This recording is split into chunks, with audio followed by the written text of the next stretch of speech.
Asterisk, she walked into court in handcuffs.com, but quiet. The officers behind her couldn't stop laughing, mocking her looks, calling her just another lapnoth. They thought they were in control. They had no idea. The woman they arrested was one of the most powerful voices in the country. And when she finally spoke, every single person in that courtroom would regret ever doubting her. It was early Sunday morning, and the streets of the small southern town were nearly empty. The sun had just started to rise, painting the sky in soft orange and gold. A black woman in her mid-40s drove slowly through the quiet neighborhood, heading toward a local community center where she had been invited to speak. Dressed casually and without any visible signs of status, she looked like any other traveler passing through. As she approached a nearly invisible stop sign at a quiet intersection, she slowed down, checked for traffic, and continued on. Moments later, red and blue lights flashed behind her. She calmly pulled over, lowered her window, and waited. Two white officers approached with firm expressions. One barked a command for her license and registration, offering no greeting or explanation. She handed it over and politely asked why she was being stopped. "You ran a stop sign," the officer replied flatly. She knew she hadn't, but didn't argue. Instead, she asked for his badge number. That simple request shifted everything. Their tone changed instantly. The politeness disappeared. The second officer stepped closer and told her to get out of the car. She asked again, respectfully, what she had done wrong.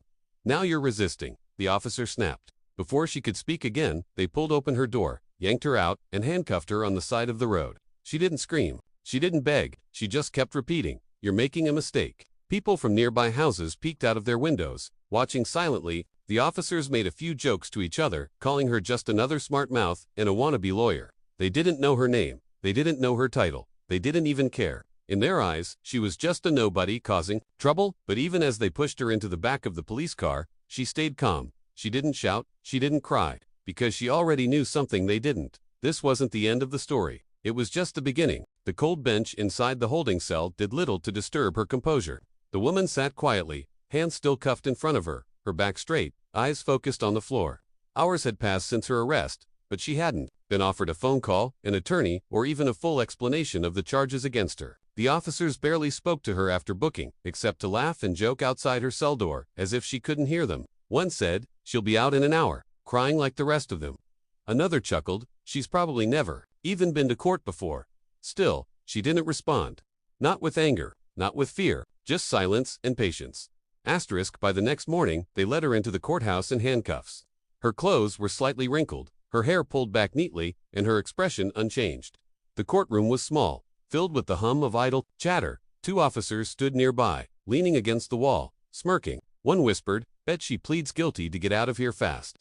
She glanced around the room but avoided eye contact. People in the gallery turned to stare at her, some with curiosity, others with quiet judgment. Asterisk, when the judge finally entered and took his seat, the courtroom settled. He glanced at the file the clerk handed him, flipping through the pages with growing confusion, his eyebrows furrowed. He looked from the paper to the woman in front of him, then back again. Something didn't add up. Meanwhile, the officers laughed softly behind her, still believing they had everything under control. To them, this was just another forgettable case, just another face. But the judge's demeanor changed. He asked, "Are you sure of these charges?" The officers nodded confidently. She stood silently, her head slightly lowered, waiting. The tension shifted. Asterisk, no one in the room realized what was coming. Not the officers, not the spectators, not even the court clerk. But the truth was sitting quietly in that courtroom, wrapped in patience, dignity, and the weight of authority. The moment was closed when it came. It would silence the room. As the courtroom settled into silence, the judge continued reading the file in front of him. His expression shifted from casual interest to growing confusion. Something wasn't right. The paperwork listed a woman with no criminal record, highly educated, and with federal-level clearance mentioned in small print at the bottom. That last detail made him pause. He looked back at the woman standing quietly before him, dressed modestly, hands still cuffed, eyes calm. She didn't look shaken, only patient, as if she were waiting for the truth to catch up with the moment. The officers behind her stood with smug expressions, arms crossed, clearly thinking they were in control. They had made jokes about her since the moment she was brought in, treating her like someone beneath notice. But now, the judge was starting to sense this wasn't a simple case of disorderly conduct as the report claimed. Asterisk, "Officer," the judge said, his voice firmer than before, "are you certain of these charges?" "Disorderly behavior. Resisting." Asterisk, "Yes, Your Honor," one officer said quickly. "She was being difficult, didn't cooperate, gave us attitude." Asterisk, the judge raised an eyebrow. "Did she use force or threaten you?" Asterisk, there was a pause. The officer hesitated, then said, "No, but she was asking too many questions and delaying our process. Asterisk, the judge's eyes narrowed. He looked back at the woman. Ma'am, do you have anything you'd like to say before we proceed? That was the moment she had been waiting for. She raised her eyes, spoke calmly and clearly. Your Honor, I am Congresswoman Elise Warren, currently serving my third term in the United States House of Representatives. Asterisk, the courtroom fell silent. The officers froze. The judge leaned forward slowly, his expression stunned. Even the court clerk gasped. She reached into her pocket and handed over a congressional ID. No one said a word. The silence was louder than the laughter had been just minutes before. Asterisk, everything changed in that instant. The laughter stopped, the assumptions crumbled, and the weight of who she truly was hit the room like thunder. The judge held the congressional ID in his hands, turning it slowly, as if needing one more moment to believe what he was seeing. It wasn't a fake, it wasn't a bluff. This woman standing before him, still in handcuffs, was indeed Congresswoman Elise Warren, a well-respected representative known for her work on civil rights and police reform. His face shifted from disbelief to quiet embarrassment. The courtroom was utterly still. The two officers who had laughed just seconds ago stood stiff, their faces drained of color. Their earlier smirks had vanished, replaced with the silent panic of men realizing they had made a serious mistake. Elise stood with quiet strength, her back straight, her hands still bound as if to silently remind everyone of how she had been treated despite her title, her dignity, and her voice. Asterisk, she didn't raise her voice. She didn't shout. Instead, she calmly told the court what had happened, how she was pulled over for a stop sign she didn't run, how her simple request for badge numbers was met with force, and how she was handcuffed without explanation. She never once mentioned her position until that moment in the courtroom, because she believed no one powerful or not should be treated the way she was. Her words were clear and powerful, not fueled by anger, but by purpose. She was not just speaking for herself, she was speaking for everyone who had ever been silenced, dismissed, or wrongfully judged because of how they looked. Asterisk, the judge ordered the handcuffs removed immediately and apologized on behalf of the court. Elise nodded politely, but her message had already been delivered. The courtroom remained hushed, the weight of her truth sinking into every person there. The officers avoided her gaze, too ashamed to speak. The audience watched in stunned silence. What began as a routine traffic stop had become a national moment, a powerful reminder that power doesn't always come with flashing lights or uniforms. Sometimes, it walks in quietly, speaks calmly, and leaves the world forever changed. The mood inside the courtroom flipped in an instant. The smirks that had once filled the faces of the officers were gone, replaced by pale silence and barely disguised panic.